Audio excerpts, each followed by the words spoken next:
Yes, I'm standing outside the IMF building in Washington, D.C., and we're going to interview Sarah. Sarah, say hi to everybody. Hi. Can you tell me how old you are? 16. What are you doing here, sweetheart? We're standing up for the Ugandan people. What's going on in Uganda? People are being brutally hurt and murdered. Are they being funded by somebody in particular? Yeah, IDF and places like the World Bank. So the United States, the IMF, and World Bank is supporting Uganda? Yes. Is Museveni the president of Uganda? No, Bobby Wine is. Bobby Wine's the president of Uganda.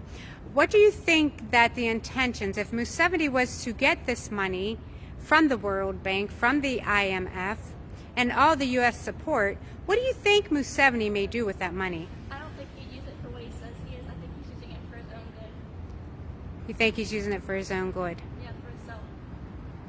Okay, Sarah. Thank you, Sarah.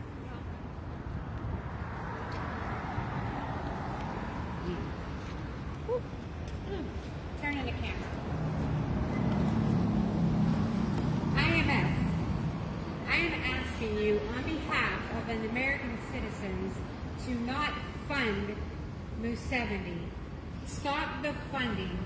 I personally was in Uganda 2.5 weeks ago, and I saw exactly what was going on in Uganda. The whole country of Uganda is under gun. The children, the adults, everybody is under gun in Uganda. I saw from my own eyes. You want to talk about schools, talk about helping children, IMF, World Bank, Joe Biden, Mr. Blinken. I want to talk about these children that are supposed to be being helped in Uganda. I was walking down the street after dark when everybody was going back to their homes. I noted that many children were coming out into the street, wondering where their parents were. I asked somebody where their parents were, and they replied to me that their parents were dead. The dictator had killed them, and the children were left on the streets to fend for themselves, scrummaging around like wild animals looking for food. I call that not help. Joe Biden, Blinken, IMF, World Bank, what would you do if your children or your grandchildren were out on the street begging for food, scrummaging for scraps that were left over from the people walking throughout the day? It wouldn't go on here in America. You know why? Because we stand for human rights. We stand for freedom. We take care of our own. Why are we, Americans, going and supporting a dictator who is murdering people? While I was there on a visit, young men and women, their children, were beaten by military police.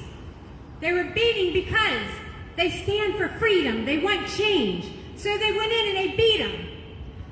There were 18 political prisoners has gotten out of prison when I was there. I got to interview a few of them off camera because they were afraid to come on camera.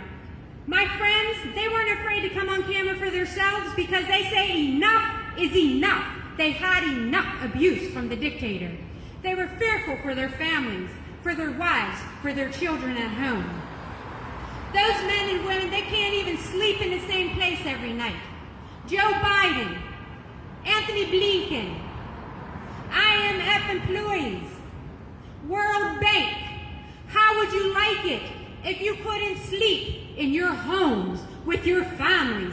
How would you like it if you had to go different places every night and stay because the dictator is going to kill you? How would you like that, my friends? We are Americans. We do not stand for that. We wouldn't stand for that in our own country. So why are we supporting another country when they're brutalizing people? Take a look. How would you like that, Joe Biden?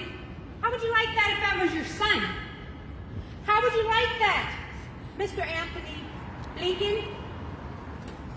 IMF, turn those pictures around for me, please.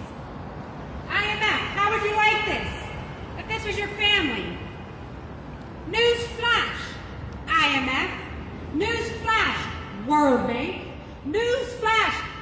Mr. President Joe Biden, and news flash to the World Bank. This is really happening. And the sad thing is we are supporting it. I am asking that we stop supporting it. We are not a country that agrees with violence. We do not approve of violence. And I'm asking you, please, stop the funding to Move 70. Thank you.